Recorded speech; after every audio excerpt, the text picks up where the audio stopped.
Ito na. Mga mahal kong kababayan, tayo po ay tumayo. Atin pong salubungin ang pinakamagaling na Pangulo ng Pilipinas, Rodrigo Roa Duterte!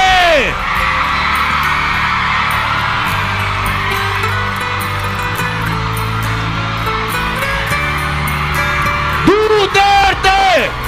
Duterte! Duterte! Duterte! Duterte! Duterte!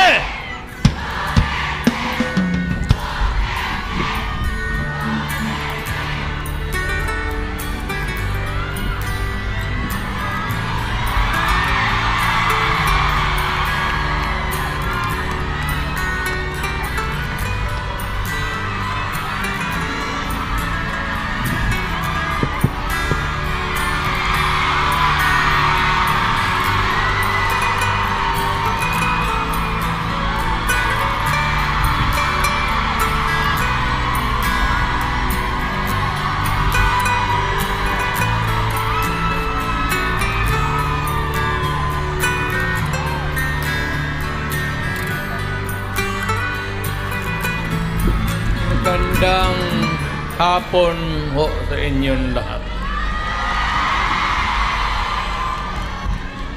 Alam niyo, I do not know if you still believe in me.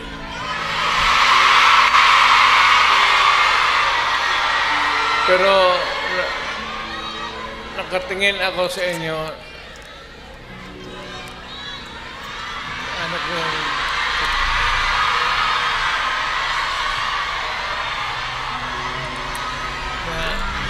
dapat magkita-kita tayo doon sa ating bayan.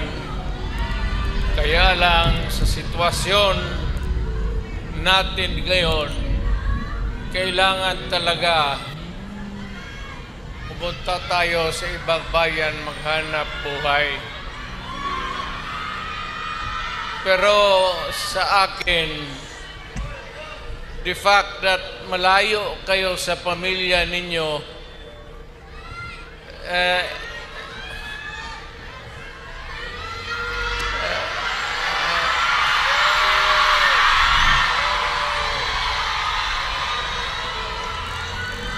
dama ko yung lungkot at alam ko yan. Kasi ganoon rin ako noon. Almost 3 years sa labas ako nagtatrabaho. Well, nagtitraining para sa connection ko sa pagka-abogado. Kaya OFW, yan ang pinakamasarap. Magkikinig ako, OFW, mabuhay kayong lahat.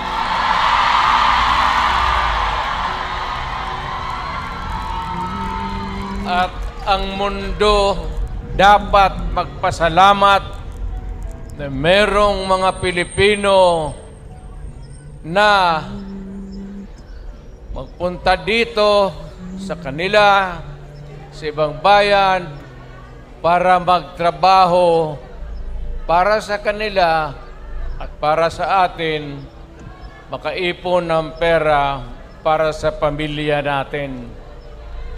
Kasi, well, you know,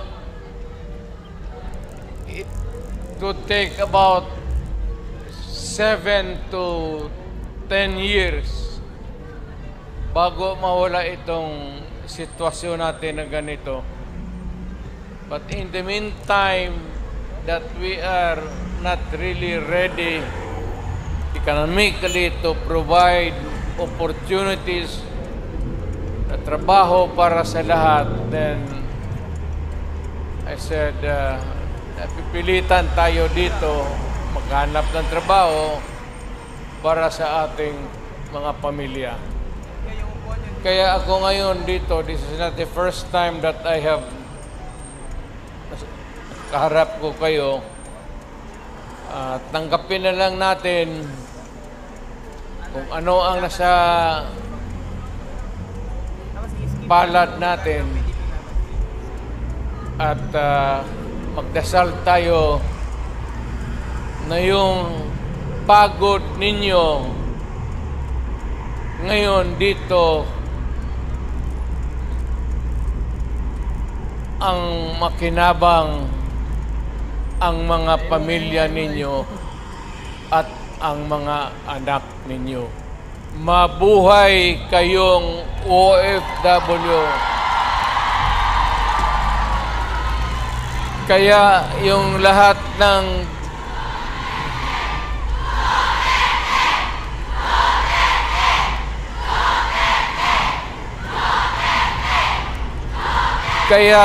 kayong lahat ng mga dalaga pa,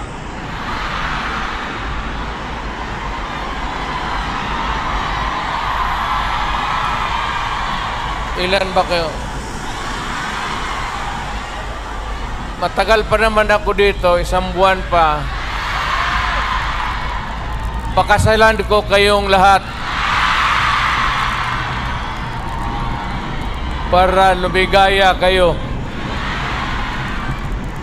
at magkaroon ako ng maraming pera.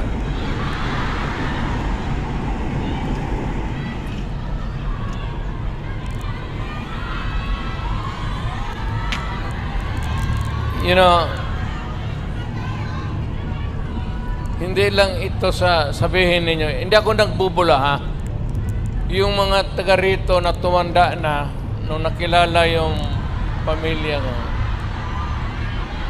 Yung matanda na, yung may karandasan sa Davao noon, alam ninyo yan na ang sitwasyon namin pareho sa inyo. Matagal kaming walang ama kasi abogado siya. Maano pa naman ang Pilipinas noon, ang hanap buhay nasa siyudad talaga. Ang abogado walang silbi dyan pag sa barangay. So, ganun na-experience namin ako, na ang tatay ko, iniwan kami sa lolo pati lula ko at ang tatay ko nagtrabaho sa labas. Ganon, sa labas ng probinsya. So, damang-dama ko talaga yung buhay ninyo. Huwag na yung kalungkutan. Huwag na yung, kasi that's reality. Ginusto mo natin sa hindi, kailangan talaga maghanap buhay. So, huwag na masyado yung mga sentimental na ano. Basta dito, punta tayo dito, nagtrabaho. At nandito kami, pinsan, napasyal ako, kasama ko ang anak ko. Saan ba si...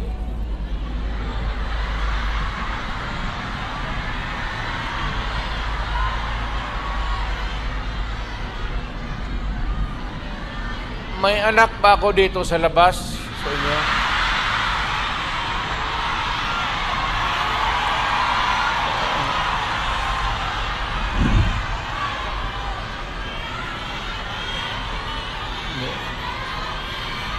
Sobra naman yung 5.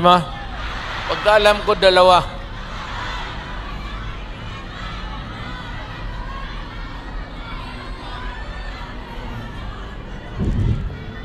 Saan ba pamilya ko?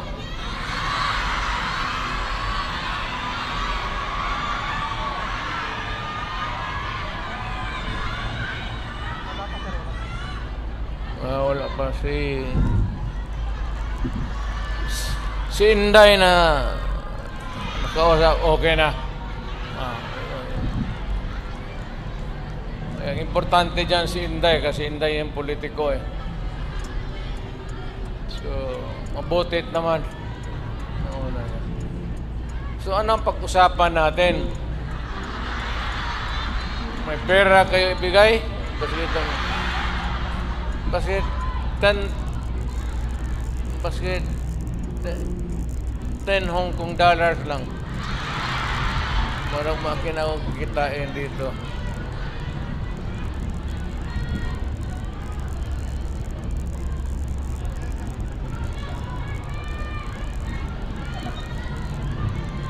Sunod punta ko dito, magministro na ako. Kasi pagtapos ng usapan natin, give kayo lahat. Well, ang problema natin sa Pilipinas ngayon, hindi na kasing bigat noon. You know, you'll have to be patient with government. It is not at all times maganda. Minsan, ang gobyerno may kapalpakan. Ang akin lang, well, of course, kasi from the outside na ako, na makikita ako na yung ganito, yung seldom na tinitignan ng tao, ng Kongreso, na masilip lang man kayo kung ano ang kailangan, not only dito sa Hong Kong, but all over the world, Filipinos who work there. Ang akin, nagpapasalamat ako, ang una-una, yung tulong ninyo sa economy ng bayan. At second, yung social order. Yung problema na yung mga anak natin makapag-aral ng husto. Kaya naman ako nakita ninyo na patong-patong ang kaso ko. Sa totoo lang, baka ang balita ko may warrant daw ako pag... Hindi, totoo. Yung sa ICC or something. Matagal na akong hinahabol ng mga putang ina.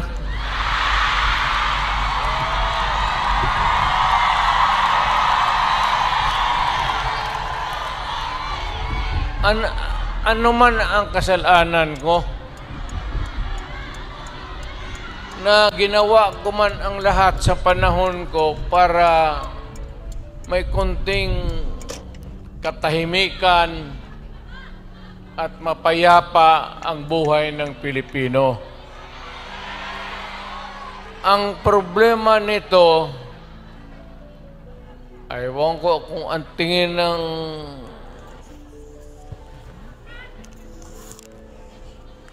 ako'y raw yung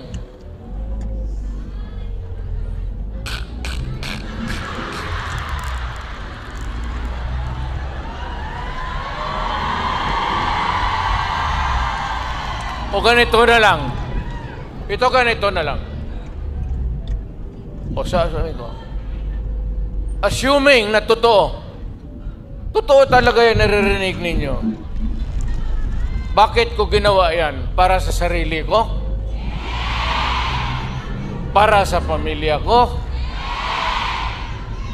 Para sa inyo at ang inyong mga anak sa ating bayan.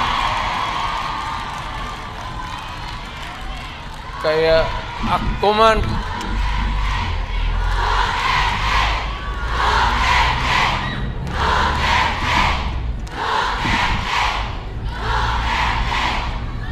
ang higiin ko na lang sa inyo, total, kung ganito man talaga ang swerte ko sa buhay, okay lang, tatanggapin ko yan. Wala tayong magawa hulihin tayo kung ikulong tayo. Kaya lang,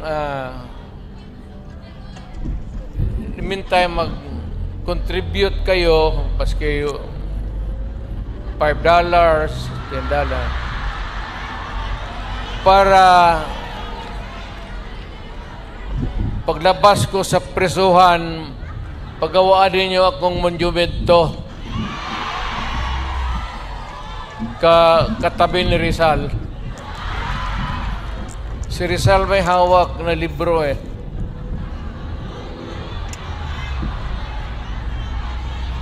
Akin.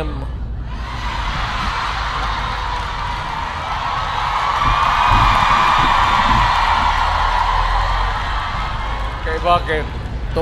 Tumahimik pa ang bayan natin kung Pilipinos, hold up dito, hold up. Wala nang ginawa ini. Tayo mga ayaw ng gulo, napipilitan tayo to confront evil because nandyan sa harap natin. Sino ba naman gustong pumatay? Putang inang yan.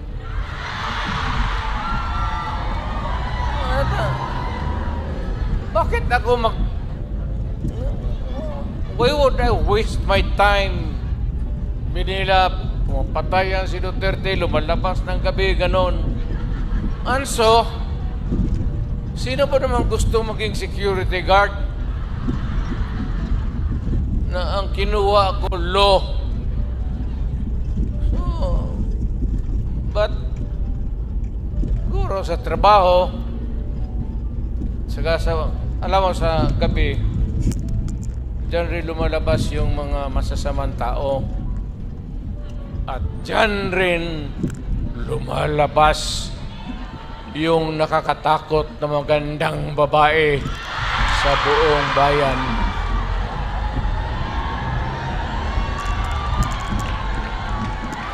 Sino bang nakita ninyo maganda sa araw? Nakita?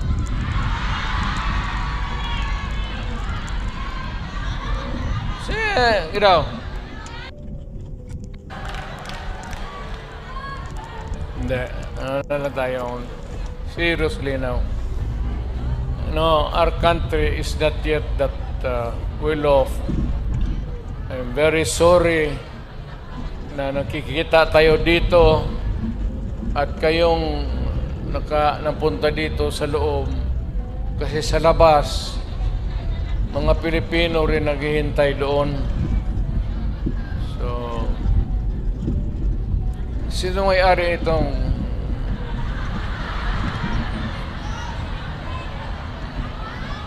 mahinang klase? Siguro contribute lang tayo. Gawa natin third floor for exclusive use. Para every Saturday makita-kita tayo.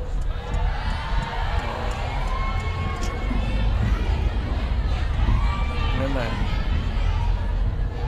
Maraming mag-uwi dyan, buntis na. Yung mga dalaga.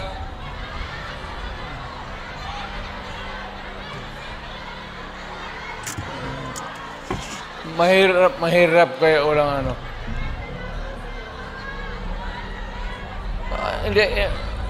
hindi ako mag-survive ng buhay na walang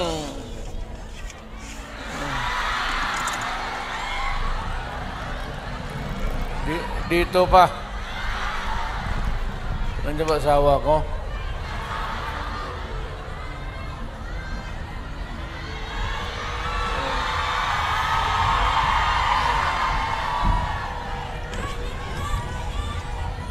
Well, you know, ganito yan. We were not really ordered, but maybe it was a form of an order. But ang dumating sa atin, may request from the Hong Kong authorities that we avoid talking about politics. Ako wala naman akong no plans to talk about politics. It's too early.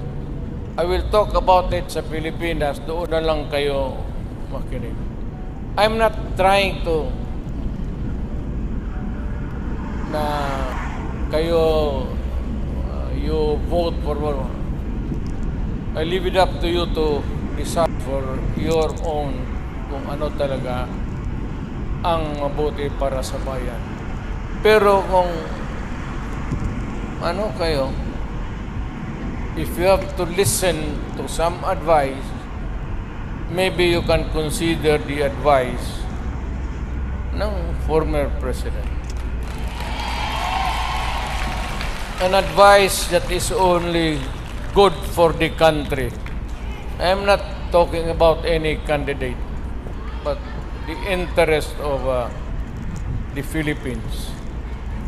So, but mayroon akong mga kaibigan na nandito. Grupo kami dumating. I happen to promise my... Saan nga yung... Wala pang asawa ko.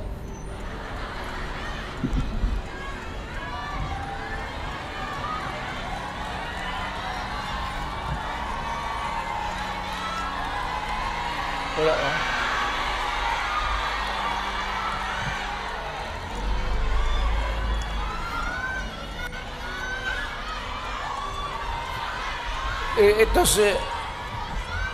Ito si Hanelet kasi ang asawa ko overseas worker niya. Yung asawa ko ngayon, yung una kong asawa, wag na yon. Nanay ni Inda yun, medyo problema tayo. Alam mo yung nanay ba ni Inday? Tisayan. Tapos nakita ko yan sa aeroplano, stewardess eh. So, pag hinanap ko kung saan yung bahay. Doon sa Monteverde, doon sa Davao, pasok ako sa mga bahay-bahay doon, nakita ko ang gaga. Nagalaba. Sabi ko, ba't na maganda ito ah? Tapos sa hagdanan ako sa kabilang, sabi ko, Miss, labandera ka?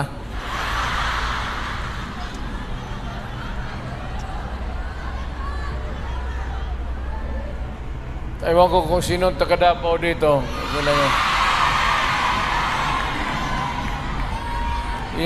Yung hagdanan nila may nung nahalata ng nanay si Puring, mother-in-law ko, inilipat yung aso doon sa hagdanan. Tang inahin ni ako makaakyat. Kaya hiningi mo eh. Ano lang yan yung anong tawag yan? Pukpok sa Bisaya.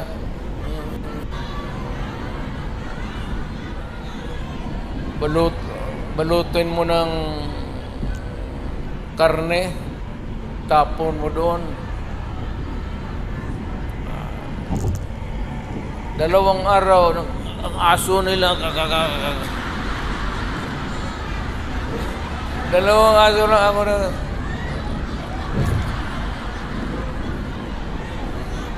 Tangina mo. Nung namatay, kasi yung nanay ni Elizabeth may pwesto sa bangkiruhan, mga damit. Kaya yun. Ito naman si Elizabeth, Mahaba ng istorya. Pero basta tinanan ko. Dinala ko sa Digos kasi nung na high school ako, nag-abot ako ng Digos. 7 years ako sa high school eh. May graduate school na doon. Umabot talaga ako ng Digos, putang ina. Doon ako nag-graduate. Sa bagay, sa totoo lang ha, hindi ako nangyayabang. Nothing to be proud of. Nothing to... Alam ba ninyo, ang presidente ninyo, 7 years high school. Oh, taga-Davao, alam mo, alam. Tignan mo ako, sinong mahusay sa lahat?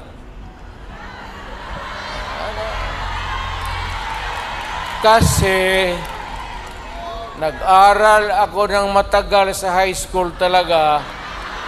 Tinapos ko ng 7 years para ma-master ko yung buhay.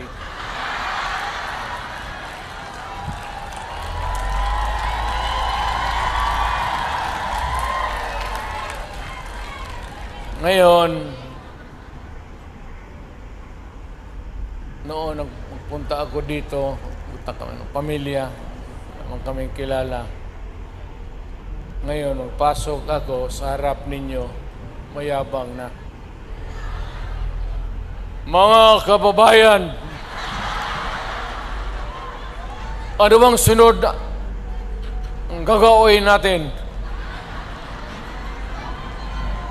Ano ba itong Pilipinas? Maligaya kayo o hindi? Ay, maligaya pala ka. Sa bahay, hindi na. Yung Inday na. Ayun ang maldita. Di ba sinabi ko sa inyo, sino yung mga matatanda dito na? Di ba sinabi ko sa inyo, maliit pa yan si Inday? Sinabi ko na sa inyo, maldita yan, bantay kayo. So, nakita nila nagbugbog ng pulis. Hindi lang yon. Hindi, yung nakita lang ninyo sa TV, maraming binugbog yan, mga driver namin, pati buang talaga yan si Inday. Pero kung yun ang masunod sa inyo, magsunod sa akin pagka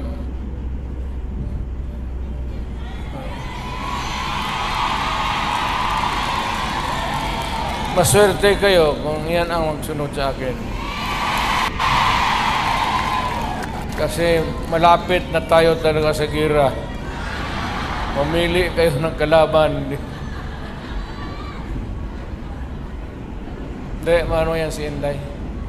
Bright, smart, pero mainit ang ulo.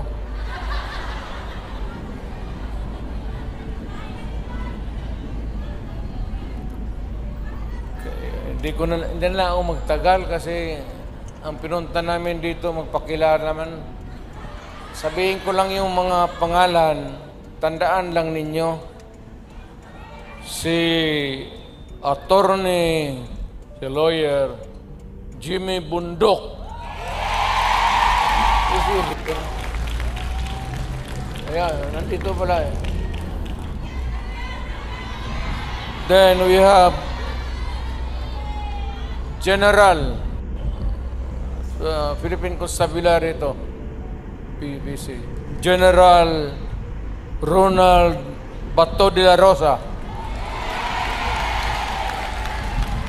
Hinuli ng pulis. Pulis yun, uli nila. Tapos ang sunod, patron ito. Patron ito. Yung iba may mga medalya pa. Si Christopher Saint Christopher. Senador para.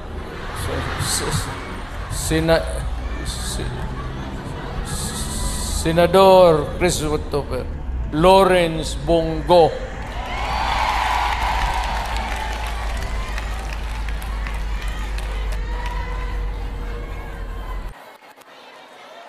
Ito yung si Bongo, noon po, the longest time nakikita ninyo, Mayor, ako, ito yung aide ko.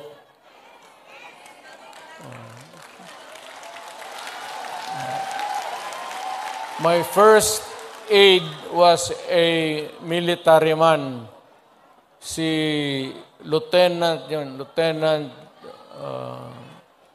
si Jimboy,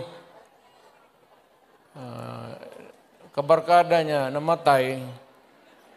Tapos sabi niya, kung wala pa akong kapalit, many years ago, nag-volunteer siya. Sabi ko, sige. Pero mahusay, Senator Bongo. Pero walang ito bright ito. Bright talaga ito. Chinese check. Magkwenta ito sa yung mga finances namin, gano'n. Hindi na magamit ng calculator. Dito lang. Putang ako nga, 1 + 1, 3 na.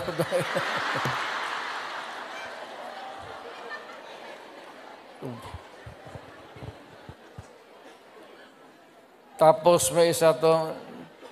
Tayo may-ari ang mga ilonggo, dere. Damo. Si Attorney J.V. Hinlo, Western Visayas. Well, actually, ang Western Visayas, walang representation. Wala talaga. So, baka you might think it over at magbigyan mo. Then we have Attorney Raul Lambino. Pangasinan kasi, no? Ilocano to. Sino Ilocano dito? Okay nam.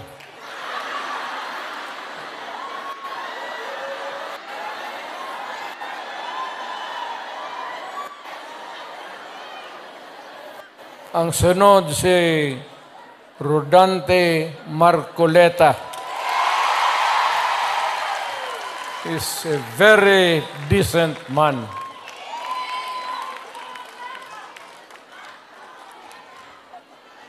Sinong iglesia dito?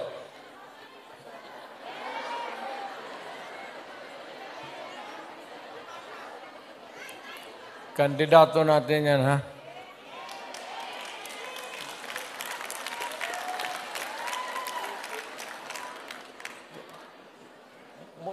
Mudahan si Pastor.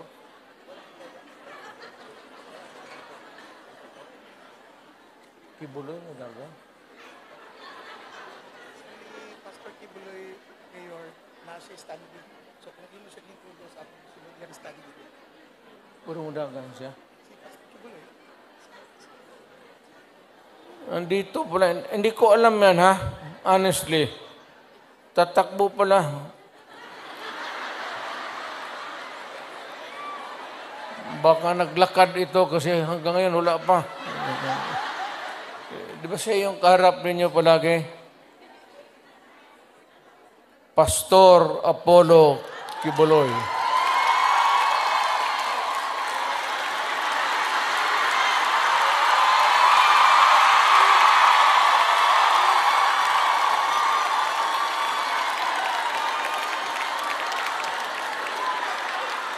Tingnan yung relo niya, pati relo ko.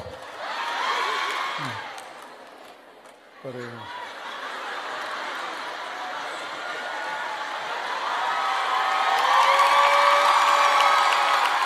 At least si Pastor, pag humawak siya sa dibdib niya, kaharap kayo.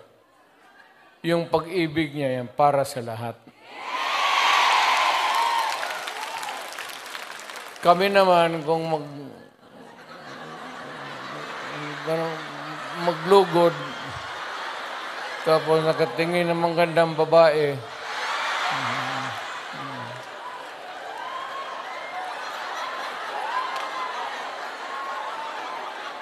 gano'n nga.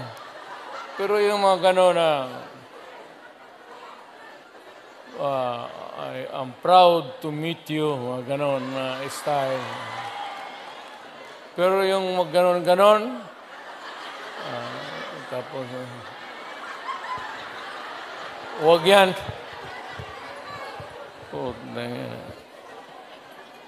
Ang sunod si Attorney Vic Rodriguez. Ito, mahusay ito. Mahusay talaga ito. Galing ito ng Malacañang. Sana ito maging chief of staff, pero ayawan ko. I will not elaborate. Ayaw kong magsira ng tao. Pero ito, umalis ng Malacañang because it was a matter of principle for him. So, maintindihan na ninyo. Talagang prinsipyo na tao.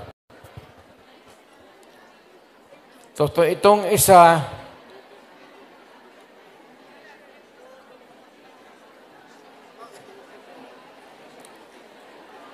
gusto mo magdagdag ito ng babae sa buhay niya.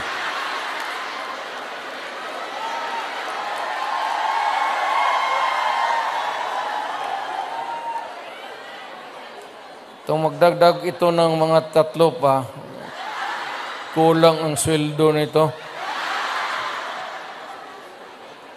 Si Epe sa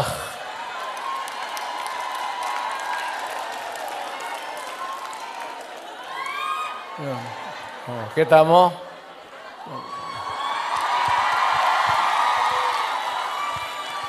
Basta yung magganyan-ganyan.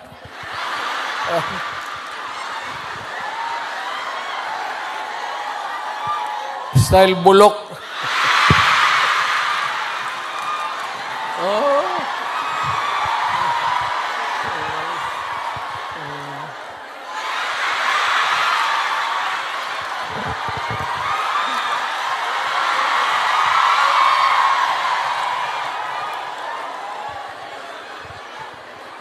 Totoo. Ang kanya ako, Willie, na pakilala, tapos ibig mag-handshake, mag-ganun muna. Hindi ka naman Diyos. Ginagawa ka lang ng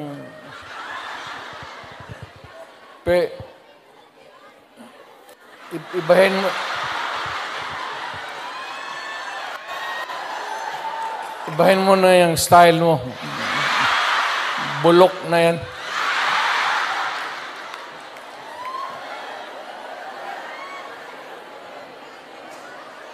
Tapos may idagdag kami, kung sakali lang. Total makatulong ito. Ibig sabihin, kung sumubra kami sa numero 8, but taga Davao kasi ito. At hindi naman namin mapigilan kung tumakbo. Nandito, hindi ko naman hiyain. So, isasali ko na lang rin baka. Doktor ito. Pero, ang balita ko, mga 8 na pasyente niya namatay na.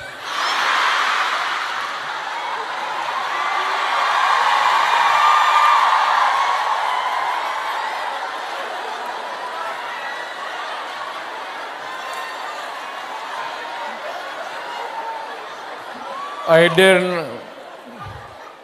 mali yung medisina binigay niya o pinatay niya kasi ayaw magbayad. Dr. Mata.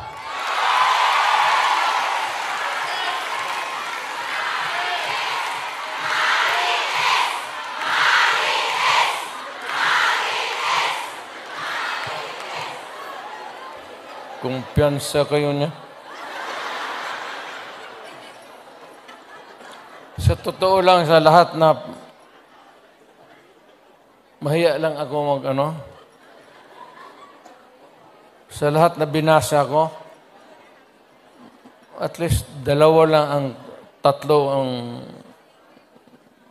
medyo matino dito.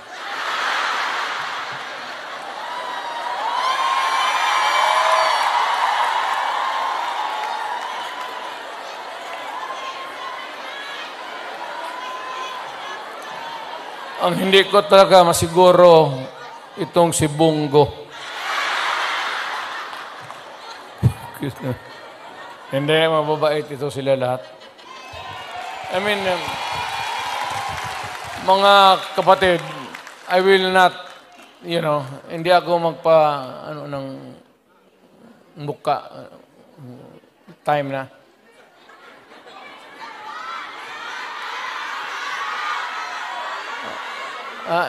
Ikaw yung manager dito? Ito yung mag-protocol, Mayor, na si Robin Padilla sa Dito Uban. 20 minutes pa.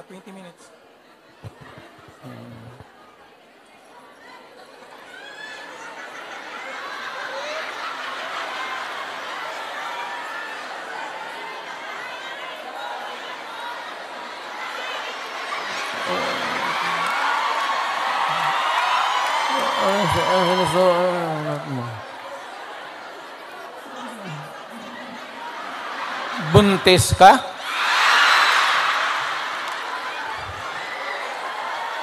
Imposible.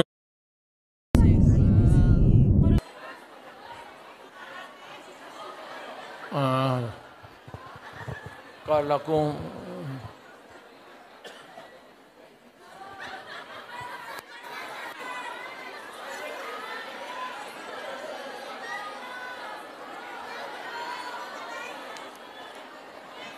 talaga itong babae. Kaya ka litsi-litsi yung buhay ko. Paski ng presidente ako. Dahil sa babae. Kasi maraming bisita dyan sa Malacanang noon. Tapos may makita ako babae na maganda. Unahin mo yon. Bakit magreklamo mo? Pinabuntisan ako ng gwardya mo sa... Tangina. Dito tayo sa party list. Si Harold Duterte. Alam mo,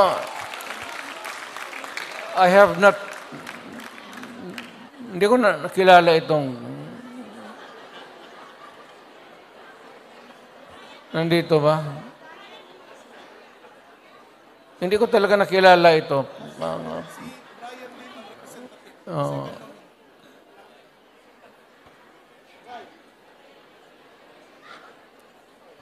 Ang nandito si second nominee, si Brian Lim. So, may dalawang injector dito. Go pati Lim. Dito na lang kayo magtakbo sa Hong Kong. Sige.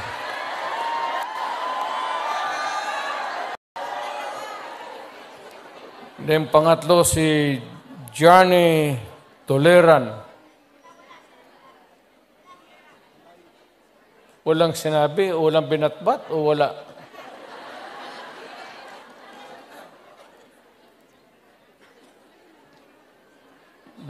Bakit? Wala siyang pamasahe? Takbo-takbo ganyan lang yung mga yun. Takbo-takbo tapos walang pera.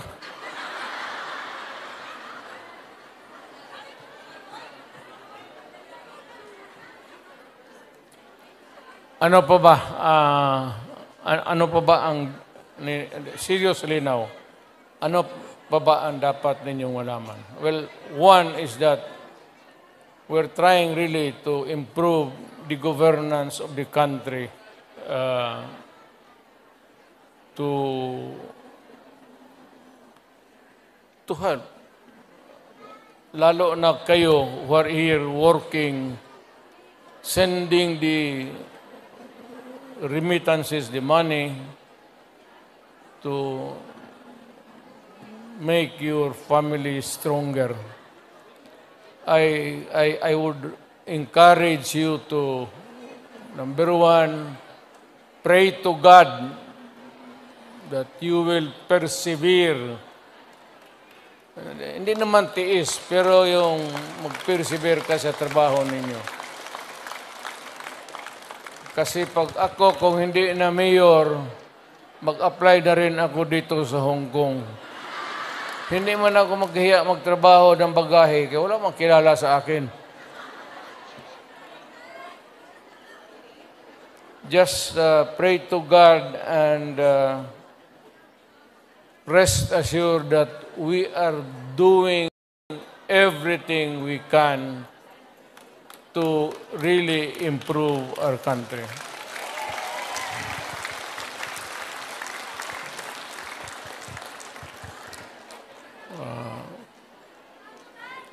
Well, anyway, kung hindi ko kayo maano, mayang gabi sa may plaza ba dito? Mag-upo lang ako doon, isa-isa lang. Hindi sabay kasi, hindi kaya. Istorya tayo ng problema natin sa buhay.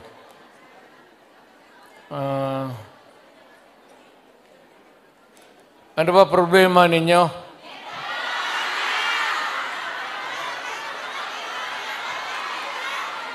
Ano problema ninyo?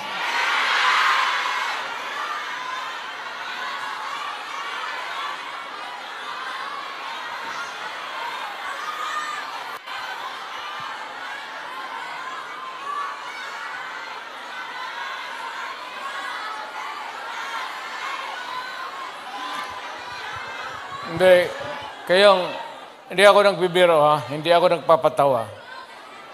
Kayong may mga asawa, keep your faith in the marriage. Huwag kayong magbitaw dyan sa temptation. You're here to help your family and do it. Do not waste it in some other things na activities that would destroy the family and destroy you. Ang akin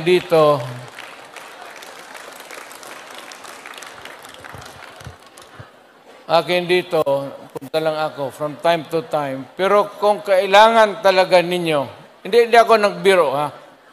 Kung kailangan talaga ninyo, if you want something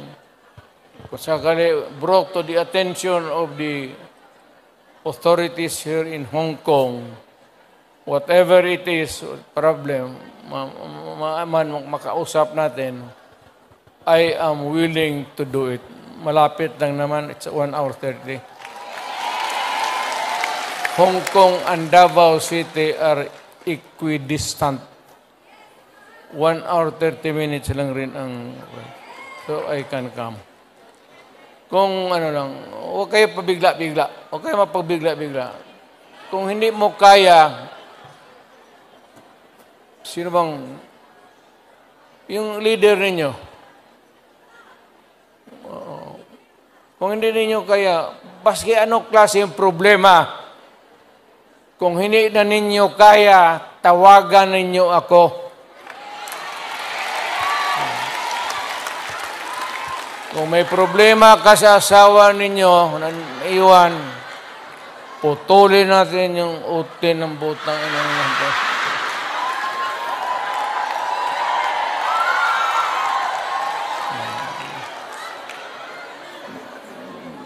Okay. Basta, nandyan lang ako sa Davao.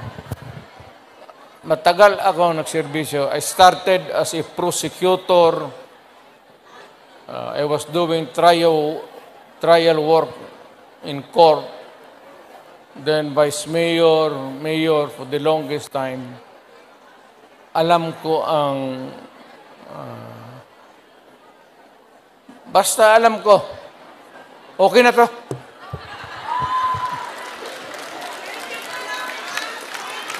Yung may apologies sincere sa yung mga Pilipino na hindi nakapasok. Kindly extend to them my... Wala tayong magawa. Hindi talaga magkasya.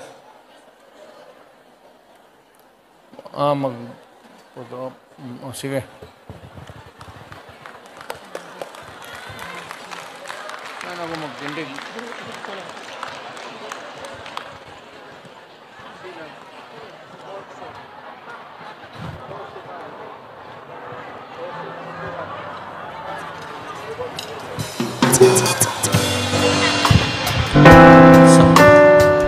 Maraming salamat, former President Rodrigo Roa Duterte. Proceed na tayo.